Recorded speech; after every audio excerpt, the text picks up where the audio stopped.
हाय बच्चों, मैं आज कक्षा 12 की शिक्षा शास्त्र पहला पार्ट लेकर आया हूँ, जो कि आप लोग को पढ़ाएंगे। कक्षा 12 से कुछ रिलेटेड है जो शिक्षा शास्त्र, उसी से पहला पार्ट में चलूँगा। जो शिक्षा शास्त्र है, शिक्षा शास्त्र देखते हैं आप लोग। जैसे हमने बताया था शिक्षा शास्त्र के बारे में कि वह संस्कृत के शिष्ण धातु से मिलकर बना था। इसको पहले प्राचीन समय में इसको विद्या कहते थे, जिसका अर्थ होता है कि शिक्षा। आज भी शिक्षा हम लोग ले रहे हैं। तो शिक्षा जो है वह प्राचीन समय में भी हम लोग शिक्षा लेते थे, जिसको हम प्राचीन कालीन शिक्षा कहते थे। प्राचीन कालीन शिक्षा। कहीं कहीं पर आप लोग देखेंगे इसको वैदिक कालीन भी लिखा रहता है। वैदिक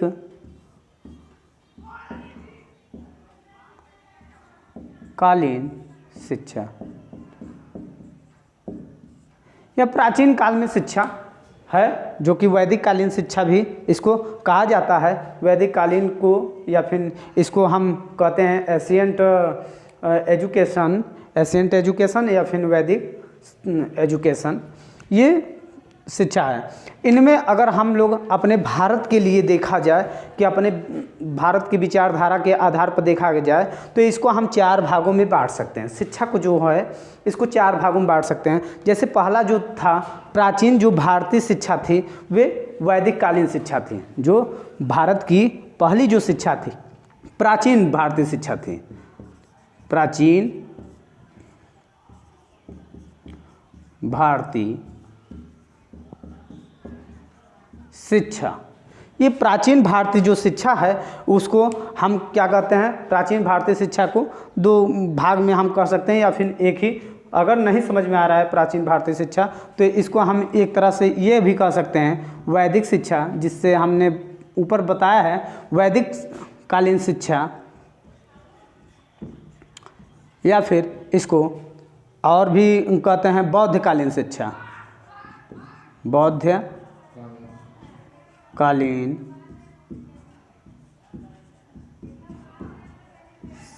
शिक्षा ये भारत की प्राचीनतम शिक्षा है कि बौद्ध कालीन शिक्षा। पहले जो बौद्ध लोग थे उनके आधार से यह शिक्षा दी जाती थी। उसके बाद दूसरे में आया मध्यकालीन शिक्षा।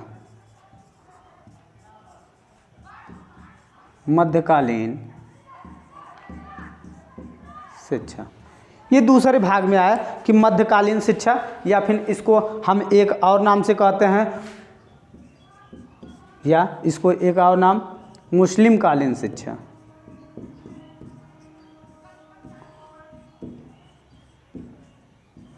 मुस्लिम कालीन शिक्षा। तीसरा हम इसको अगर लेते हैं तो जब हमारा देश भारत देश मध्यकालीन से के बाद आया था, अंग्रेज़ों से घिरा हुआ था, उस समय को हम कहते हैं क्या? ब्रिटिश शिक्षा। ब्रिटिश कालीन शिक्षा, जो अंग्रेज़ों के समय में यह शिक्षा ली जाती थी। उसके बाद स्वतंत्रता मिली। स्वतंत्रता जब मिल गई थी तो उसको हमने नाम दिया स्वतंत्रता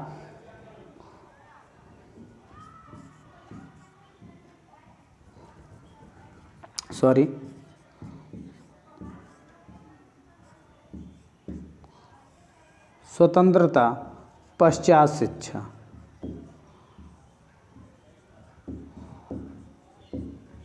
स्वतंत्रता पश्चात शिक्षा, ये सभी ये चारों भाग में हमने बांट दिया है। प्राचीन भारत जो कालीन शिक्षा थी, यह प्राचीन भारतीय शिक्षा में बौद्धिक कालीन शिक्षा, हमको बौद्ध कालीन शिक्षा मिलती थी।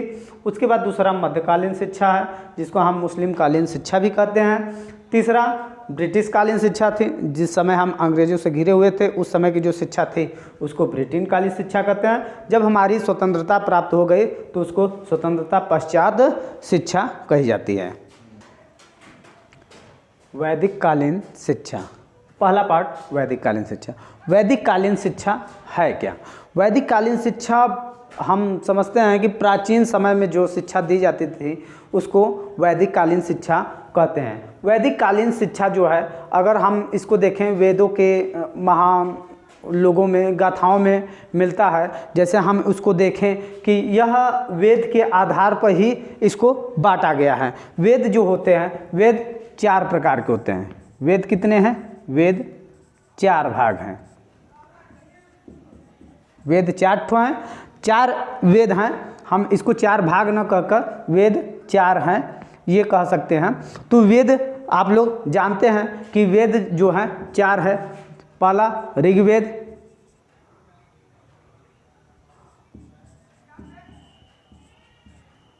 दूसरा ऋग्वेद,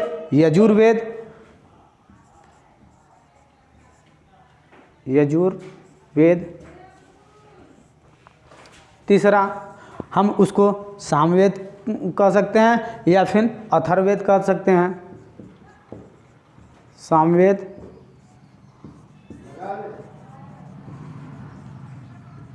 अथर्ववेद, ये 4 वेद हमारे 4 हैं। ऋग्वेद, यजुर्वेद, सामवेद। इसमें से सबसे पुराना वेद कौन सा है?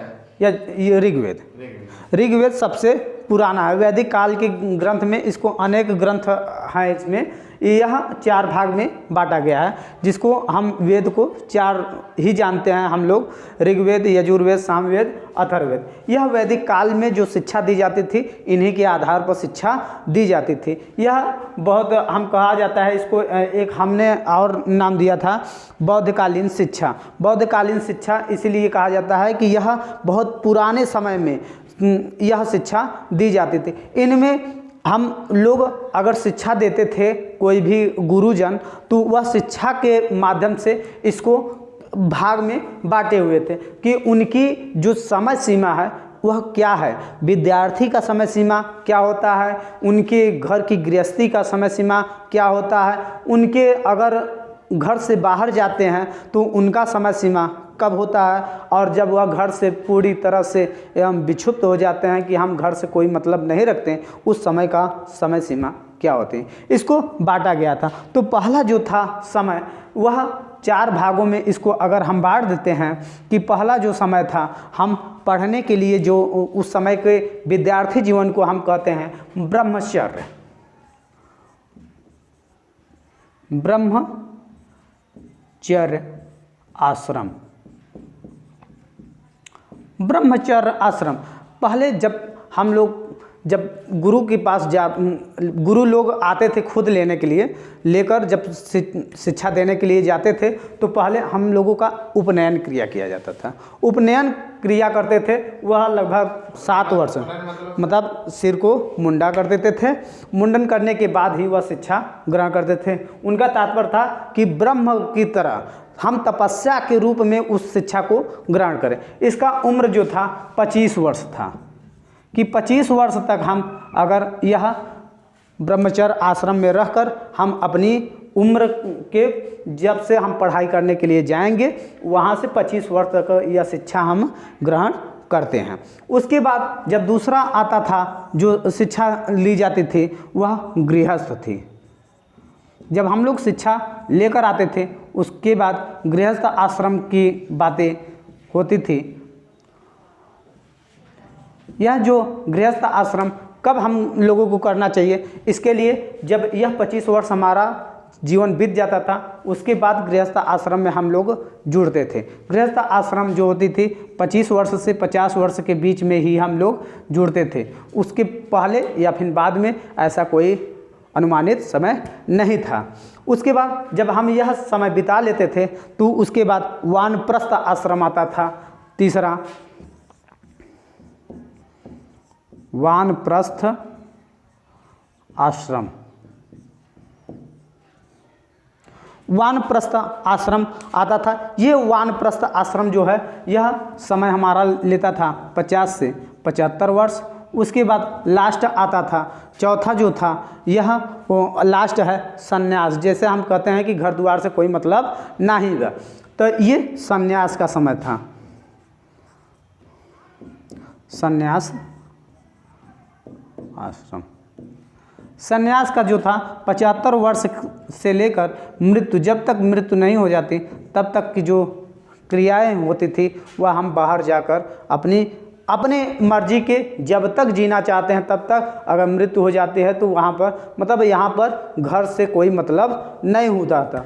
तो इसमें मनुष्य की 4 क्रियाएं भी होती थी। पुरुषार्थ जिसको कहा जाता है कि उनकी कर्तव्य कुछ कही जाती थी कि उनमें कर्तव्य हुआ करता था कि यह 4 ही क्रियाओं के माध्यम से उसमें कर्तव्य होता था। जैसे पहले हमारा कर्तव्य था कि पहले हमको धर्म को देखना है। धर्म अगर हम देख लेते हैं तो धर्म के आधार पर हम अपने अर्थ को प्रकट करते हैं कि हम उस लायक हैं या फिर नहीं। अगर लायक हैं तो हम काम करते हैं, काम के बाद अगर काम हो जाता है उसके बाद ही हम मोक्ष की प्राप्ति को प्रेरणा देते हैं कि हमको मोक्ष की प्राप्ति हो जाए। ये क्रियाएं हम लोगों में होती है।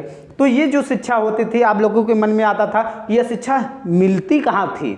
तो हम लोग पढ़े होंगे किताबों में कि गुरुकुल जो शिक्षा होती थी, गुरुओं के द्वारा न घर न ही कोई स्थान ऐसा हो कि हम वहीं पर आज के समय में जैसा पढ़ाया जाता है कि आज जाएं, हम जाकर पढ़ के तुरंत चले आएँ, यहाँ पर चले आते हैं घर पर और घर की गृहस्थी में लग जाते हैं। ऐसा नहीं था। गुरु लोग लेकर जाते थे और गुरुकुलों में हर प्रकार की शिक्षा देते थे और जब शिक्षा पूर्ण हो जाती थी तो लाकर उन लोगों को समर्पित, माता पिता को समर्पित कर देते थे। यह जो शिक्षा थी, तो वैदिक कालीन की शिक्षा जो थी यह बहुत ही व्यापक रूप से था।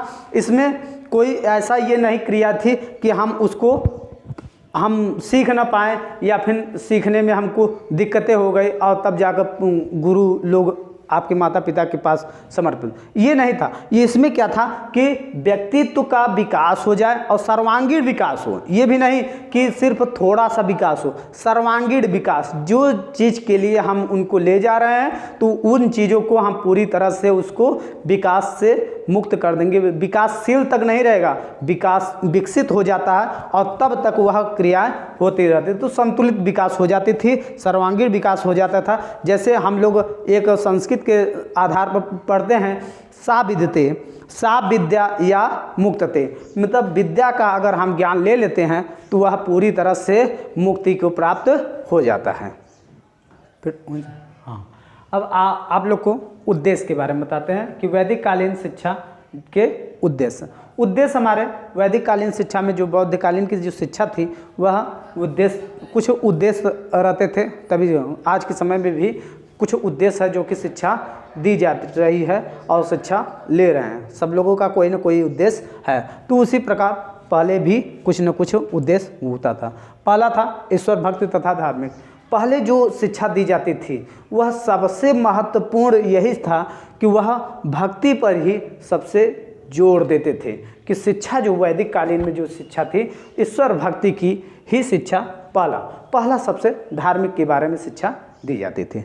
दूसरा चरित्र का निर्माण। जो बच्चा पढ़ता था उसके चरित्र पर किस आधार से कैसा हो कि वह शिक्षा ग्रहण किया है, पढ़ने लायक हो गया है कि नहीं हुआ है, तो उसके जैसे चरित्र का निर्माण किया जाता है कि वह कुछ किसी के सामने जाए तो कैसे विनम्र से बोलना चाहिए। नहीं तो आज के ज़माने में जैसे बोला जाता है कि पढ़ा लिखा है या फिर नहीं पढ़ा लिखा है तो कोई माध्यम नहीं है।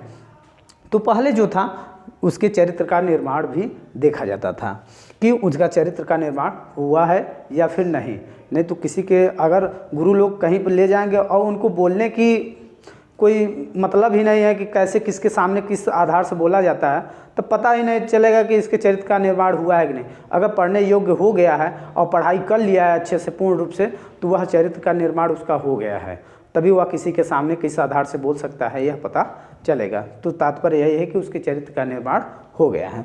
तो तीसरा आता है ज्ञान और अनुभव पर बल। तो जब भी गुरु लोग यह शिक्षा जब देते थे तो उनके ज्ञान के बारे में वह कुछ न कुछ परीक्षाएं ली जाती हैं। जैसे आज के तौर पे भी परीक्षा ली जाती हैं, तो उनमें परीक्षा लेने का तात्पर्य यही है कि ज्ञान उनमें क्या चीज़ हमने अगर ज्ञान दिया है तो उनमें क्या समाहित है या फिर क्या अनुभव है, उन पर अनुभव पर बल दिया जाता है कि यह चीज़ें मुख्य रूप से है जो कि आपको एक क्रिटिकल के रूप में रखा है कि वह इसको अत्यंत रूप से आपको प्रभावित करेगा। कहीं भी जाएंगे आप उससे वह दूर नहीं होगा, इसलिए उस पर बल दिया जाता है। अनुभव के आधार पर उसको कि और भी बताया जाता है उनको। ठीक, यह ज्ञान और अनुभव पर बल लिया जाता था। चित्तवृत्तियों का निरोध करते थे कि कहीं पर अगर आप ज्ञान की बातें कर रहे हैं, आप ज्ञान ले रहे हैं, तो कहीं आपका मन कहीं और तो नहीं घूमने गया है।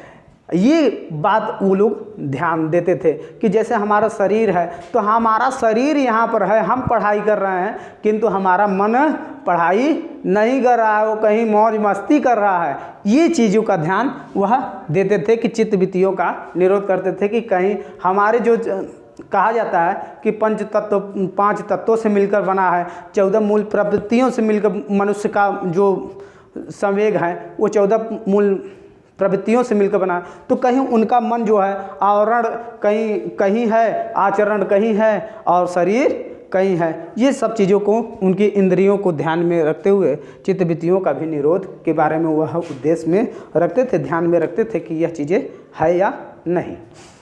अगला होता था आध्यात्मिकता का विकास। आध्यात्मिक के बारे में वैदिक कालीन में जो ईश्वर का जो गुण गाते थे, ईश्वर ही माना जाता था कि यह ही एक आध्यात्मिक है। अगर इनका हम पूजन पाठ करते हैं, इनके बारे में हम अगर व्याख्या करते हैं, तो वही चीज़ें है आध्यात्मिक में। जैसे हम कहते हैं कि वायु है, जल है, अग्नि है, सूर्य है, ये सब चीज़ें ईश्वर के है। जैसे आप लोग देखते हैं कि कुछ बुजुर्ग लोग आज के समय में भी सूर्य के उगने के समय ही वहाँ पर पूजा पाठ करते हैं सूर्य के, तो वह भी एक आध्यात्मिक विकास है और आध्यात्मिक विकास आज भी चली आ रही है, जो कि हमारे मन को, मनोबल को बहुत ही मजबूत करता है। उसके बाद आता है कर्तव्य पालन। कर्तव्य पालन यह सबके लिए है। यह अतिथि संस्कार, जैसे कहा जाता है कि कर्तव्य पालन में हम अतिथि संस्कार अपने बड़े लोगों का आज्ञा मानते हैं, दूसरों का सेवा करते हैं। कहीं बुजुर्ग लोग अगर रास्ता भटक गए हैं, उनको बताने का एक कार्य करते हैं। ये सब जो दायित्व हमारा बनता है कि हम शैक्षिक हुए हैं, शिक्षा ग्रहण कर लिए हैं, तो यह दायित्व मिलता है कि हमारा कर्तव्य भी कहाँ पर क्या चीज़ें हैं, उसको निभाने के लिए हमको कर्तव्य का पालन करना चाहिए। उसके बाद अगला आता है संस्कृति का संरक्षण। संस्कृति तात्पर्य है कि हम अपने धार्मिक के बारे में विचार विमर्श करें और प्रसार करें। प्रसार का तात्पर्य फैलाव होता है।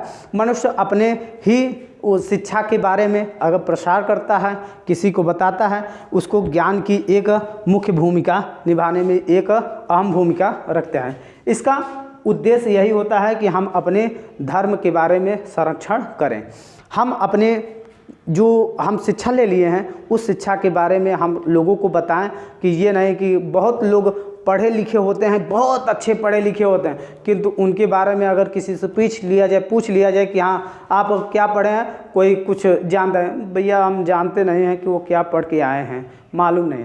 तो ये जो है उसको छुपाना नहीं, उसको हम संरक्षण करें कि हमको लोग जाने हमारे क्या संस्कृति है, हम क्या शिक्षा ग्रहण करके आए हैं, क्योंकि ज्ञान बांटने से कभी घटता नहीं है, हमेशा बढ़ता है। ये चीज़ें हैं। और लास्ट में आता है व्यक्तित्व का विकास, पर्सनालिटी, जो उनके साथ में है, मनुष्य के साथ में एक यही चीज़ें हैं जो कि लास्ट तक, जीवन से ले मृत्यु तक यह कभी समाप्त होने वाली चीज़ें नहीं हैं। व्यक्तित्व जो पर्सनालिटी होता है, जैसे हम किसी से सम्मान किसी से पाए हैं तो वह निरंतर सम्मान ही पाते रहेंगे। प्रेम किसी को दिए हैं तो वह प्रेम हमेशा मिलता ही रहता है। जब हम प्रेम देंगे तो प्रेम मिलेगा। सद्भावना है, सद्गुण है, ये अनेक चीज़ें हैं जो कि जीवन की चरित्र को निर्माण में बहुत ही अहम भूमिका निभाता है। तो यही क्रियाएं हैं व्यक्तित्व का विकास। ये आप लोग को वैदिक कालीन में शिक्षा का ये 8 उद्देश्य शामिल हैं।